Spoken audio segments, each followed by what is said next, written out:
ലോകത്തിന്റെ നാഥനായി, യഥാർത്ഥ വെളിച്ചമായി, രക്ഷകനായി, ലോകത്തിന്റെ ദീപമായി, സമാധാനത്തിന്റെ രാജാവായി ഭൂമിയിലേക്ക് ഇറങ്ങി വന്ന ഈശോ അവിടുത്തെ കരുണ സകല മനുഷ്യരിലേക്കും അവിടുന്ന് ഒഴുക്കുകയാണ്.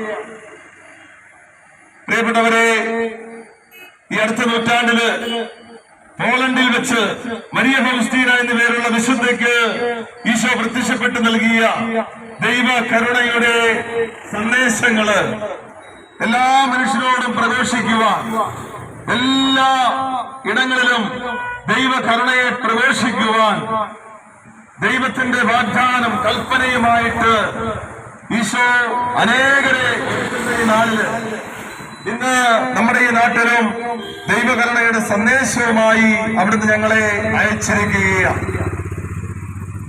ഈശോ വിശുദ്ധ പൗലോസിനോട് പറഞ്ഞു, നീ എന്നെ കാണുന്നത് പോലൊരു ചിത്രം വരയ്ക്കണം. ഈ ചിത്രത്തില് ഈശോയെ ഞാൻ അങ്ങയിൽ ശരണപ്പെടുന്നുവെന്ന് ആലേഖനം ചെയ്യണം. ഈ ചിത്രം ലോകം മുഴുവൻ വണങ്ങപ്പെടണം. ഈ ചിത്രം നിന്റെ ദേവാലയത്തില്, ഈ ചിത്രം സ്ഥാപിക്കപ്പെടണം. ഈ ചിത്രം അടങ്ങുന്ന ആത്മാവ് ഒരിക്കലും നശിച്ചു പോവുകയില്ല. എന്റെ കരുണയിൽ നിന്നും കൃപകളെ സ്വീകരിക്കാൻ